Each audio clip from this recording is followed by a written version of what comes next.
जय माता रानी दोस्तों, मैं सीमा आप सभी का स्वागत करती हूँ आपके अपने चैनल राधा कृष्ण ऑफिशियल में। उम्मीद करती हूँ आप लोग बहुत अच्छे होंगे। तो ये बताने के लिए कमेंट बॉक्स में ओम नमः शिवाय जरूर लिखिएगा। तो चलिए दोस्तों, आज हम इस वीडियो में जानेंगे कि साल 2025 में फाल्गुन मास के कृष्ण पक्ष की महाशिवरात्रि का व्रत कब किया जाएगा, चतुर्दशी तिथि कब से शुरू हो रही है, कब समाप्त हो रही है और इस दिन 4 पहर में पूजा की जाती है। तो इस दिन के 4 पहर की पूजा के शुभ मुहूर्त क्या रहेगा, इस दिन हमें क्या करना चाहिए, क्या नहीं करना चाहिए, तो इसी प्रकार के बहुत सारी महत्वपूर्ण बातें जानेंगे व्रत से संबंधित। तो आप लोग वीडियो के लास्ट तक बने रहिएगा। आप लोगों को महाशिवरात्रि से संबंधित सभी महत्वपूर्ण बातें जानने को मिलेगा। तो चलिए वीडियो को शुरू करते हैं और जान लेते हैं सभी महत्वपूर्ण बातें।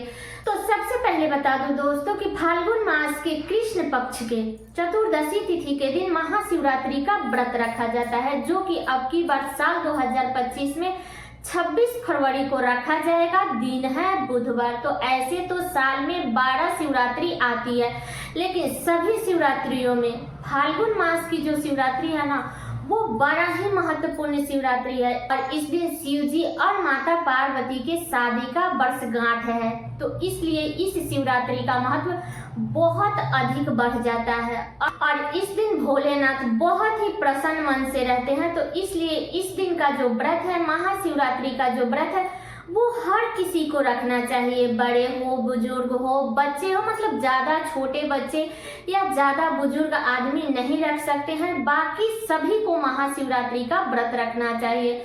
ठीक है। और बता दूं कि महाशिवरात्रि का जो व्रत है वो हर किसी को रखना चाहिए, चाहे वो स्त्री हो, पुरुष हो, बच्चा हो, बुजुर्ग हो, हर किसी को रखना चाहिए। जो भी सह सकता है उसे रखना चाहिए। मान लीजिए ज्यादा बुजुर्ग को भी नहीं रखना है और ज्यादा छोटे बच्चे को भी नहीं रखना चाहिए। ऐसे इस व्रत को हर कोई रख सकता है, क्योंकि ये निर्जल और निराहार व्रत नहीं है।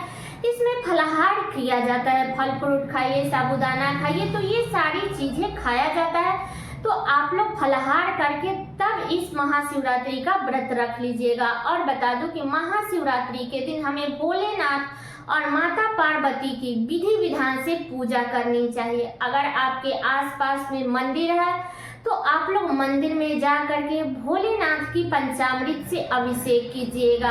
अगर नहीं है तो आप अपने घर के मंदिर में भी पूजा कर सकती हैं फोटो पे। ठीक है। लेकिन इस दिन कोशिश करनी चाहिए कि अगर आसपास में मंदिर है तो इस दिन मंदिर जरूर जाना चाहिए। ठीक है। अब चलिए जान लेते हैं कि फाल्गुन मास के कृष्ण पक्ष की चतुर्दशी तिथि कब से शुरू हो रही है और कब समाप्त हो रही है। तो बता दूं कि फाल्गुन मास के कृष्ण पक्ष की चतुर्दशी तिथि 26 फरवरी को शुरू होगा। दिन है बुधवार। सुबह में 11:09 पर चतुर्दशी तिथि शुरू हो जाएगा और चतुर्दशी तिथि समाप्त होगा 27 फरवरी को सुबह में 8:55 पर। तो उद्या तिथि के अनुसार हमें महाशिवरात्रि का जो व्रत है वो 26 फरवरी को रखना है। दिन है बुधवार। तो बता दूं कि उद्या तिथि के अनुसार हमें 26 फरवरी को, दिन है बुधवार, इसी दिन महाशिवरात्रि का व्रत रखा जाएगा। तो बता दूं कि जो लोग व्रत रखते हैं उन्हें तो इस दिन पूजा पाठ, शिव जी के मंत्रों का जप जितना हो सके उतना करना चाहिए। लेकिन मान लीजिए किसी भी कारणवश अगर आप व्रत नहीं रख रही हैं तो आपको इस दिन शिव जी को कम से कम 1 लोटा जल जरूर चढ़ानी चाहिए। ठीक है। सुबह में आप लोग पूजा पाठ करके इसके बाद ही कुछ भी ग्रहण कीजिएगा। ठीक है। अगर आपको व्रत नहीं रखना है तो आप लोग जल चढ़ा करके आके खाना खा लीजिएगा। और बता दूं कि जब तक आप लोग कोशिश कीजिएगा कि जब तक आप शिव जी को जल नहीं चढ़ा लेती हैं तब तक आपको चाय पानी नहीं पीनी चाहिए। मान लीजिए अगर किसी का तबीयत खराब है तो वैसे स्थिति में अगर आपको सुबह में खाली पेट से मेडिसिन लेनी है तो आप लोग वैसी स्थिति में लीजिएगा। नहीं तो कोशिश कीजिएगा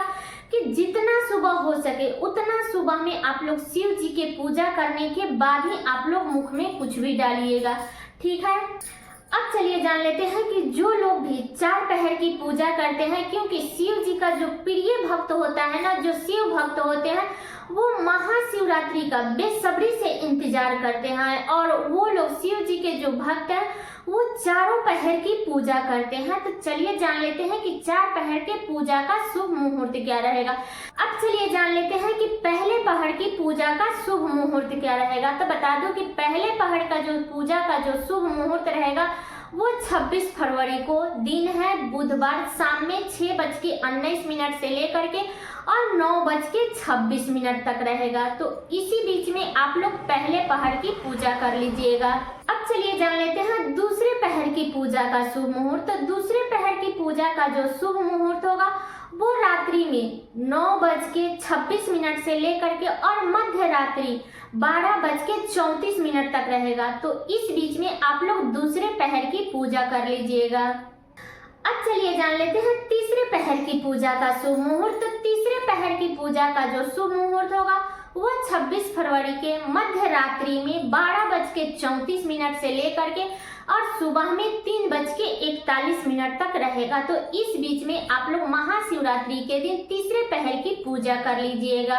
अब चलिए चौथे पहर की पूजा का शुभ मुहूर्त जान लेते हैं। तो चौथे पहर की पूजा का जो शुभ मुहूर्त होगा वो सुबह में 3:41 से लेकर के और 6:48 तक रहेगा। तो यही है पूजा के चार पहर का शुभ मुहूर्त। तो जो भी शिव भक्त है इसी शुभ मुहूर्त में पूजा करनी चाहिए। अगर चाहे तो सभी लोग अगर करना चाहते हैं तो आप लोग चारों पहर की पूजा कर लीजिएगा। मान लीजिए अगर आप चारों पहर की पूजा नहीं कर सकते हैं फिर भी आपको सुबह में और शाम के समय में जरूर आपको शिव जी की पूजा करनी चाहिए, भोग लगानी चाहिए, उनके मंत्रों का जाप करनी चाहिए।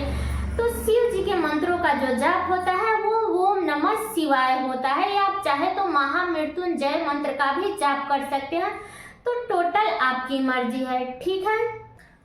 तो आप लोग इस दिन शिव जी की पूजा विधि विधान से कर लीजिएगा। इसके बाद में मंदिर में जा करके आप लोग पूजा पाठ कर लीजिएगा। और बता दूं कि इस दिन आप लोग सज सवर करके पूजा पाठ कीजिएगा, क्योंकि शिव जी और माता पार्वती के शादी का वर्षगांठ है, इसलिए इस दिन हमें सज सवर करके माता पार्वती की पूजा करनी चाहिए और हमें प्रार्थना करनी चाहिए कि हे माता पार्वती, जैसे आपको अखंड सुहाग का आशीर्वाद मिला है तब तक मैं भी जब तक जीऊं तब तक मेरा भी सुहाग अखंड बना रहे।